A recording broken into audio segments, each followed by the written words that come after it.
Heştê adarê roja jinên ketkar yên dinyayê li Enqerê bi meş û çalakiyan hate pîrozkirin. Çalakî ji aliyê platforma jinê ya Enqerê ve hate amadekirin. Rêveberên rêxistinên demokratîk, sendîkayan, partiyên siyasî û gelek jinên din beşdarî vê çalakiyê bûn. Jinan li vê derê bi duruşme û qisedanên xwe tundî û kuştina jinê protesto kirin. Dayîkên aştiyê jî beşdarî vê çalakiyê bûbûn. Ewan hestê xwe wiha anî ziman. Ez nelet dikim bu şiddeta ser jina her roj jinekî dikujin her roj.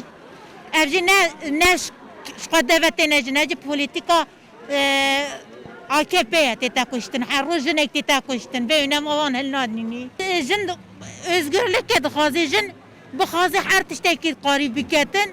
Zilam qebûl nake. Zilam dibe mal ve zilam dibe dernek heve der ve zilam dibe tiştekî mütefa xwe neke.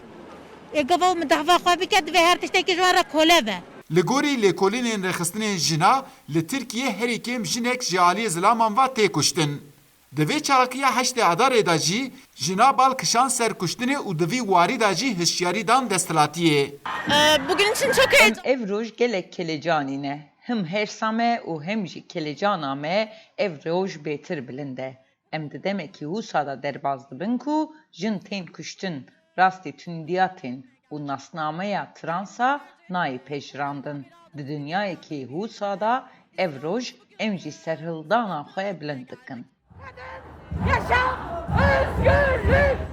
8 Mart Heştê adarê me jina bi coşekî mezin tîne bahêvûdin. Em hebûna xwe di vê rojê de bi dengekî bilind tînin ziman.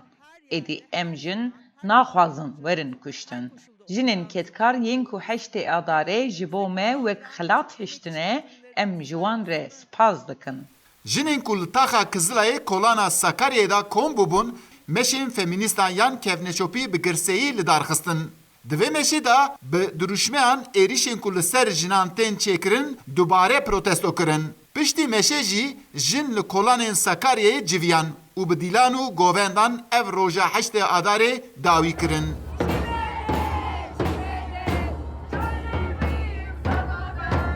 Heştê adarê roja jinên ketkariyê cîhanê li her derê dünyayê tê pîroz kirin. Li Enqerê jî li taxa Sakaryayê bi hezaran jîn hatin vê derê ev roj pîroz kirin. Eyüp Demir, Dengê Amerîka, Enqere.